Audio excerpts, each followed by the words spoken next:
پہلی بات تو یہ ہے کہ قرآن مجید کے سائے میں بچی کو رخصت کرنا یہ تو کسی بھی اسلامی تعلیمات سے ثابت نہیں. قرآن پڑھنے کے لیے آیا تھا، عمل کرنے کے لیے آیا تھا، لیکن یہ کیا کر دیا ہے ہم نے.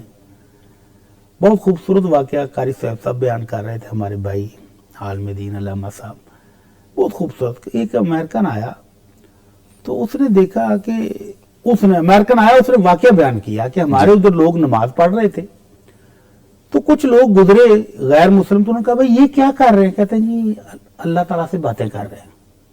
اچھا ماشاءاللہ یار کہ بڑے جو رک گئے. پوچھا یہ اللہ سے باتیں کر رہے ہیں تو ان کو اللہ کو بات کی سمجھ آ رہی ہے؟ اللہ ان سے جو کہہ رہا ہے اس کی سمجھ آ رہی ہے؟ یا یہ جو اللہ سے کہہ رہے ہیں ان کو خود پتا ہے کہ کیا کہہ رہے ہیں؟ کہتے نہیں. تو انہوں نے کہکا مارا اور چل پڑے. اللہ کہ یار جب ان کو پتہ ہی نہیں ہے کہ یہ اللہ سے کیا کہہ رہے ہیں، اللہ ان سے کیا کلام فرما رہے ہیں، تو پھر فائدہ کیا ہے؟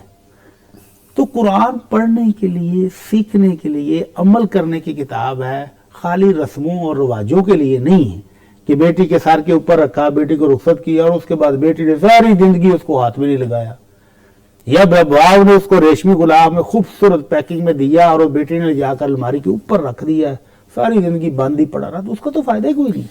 تو یہ قرآن پڑھنے کی، عمل کرنے کی کتاب ہے، اس کو پڑھیں، اس پر عمل کریں اور رسم و رواجوں میں اس کو استعمال نہیں کرنا چاہیے، اس کی توہین ہے.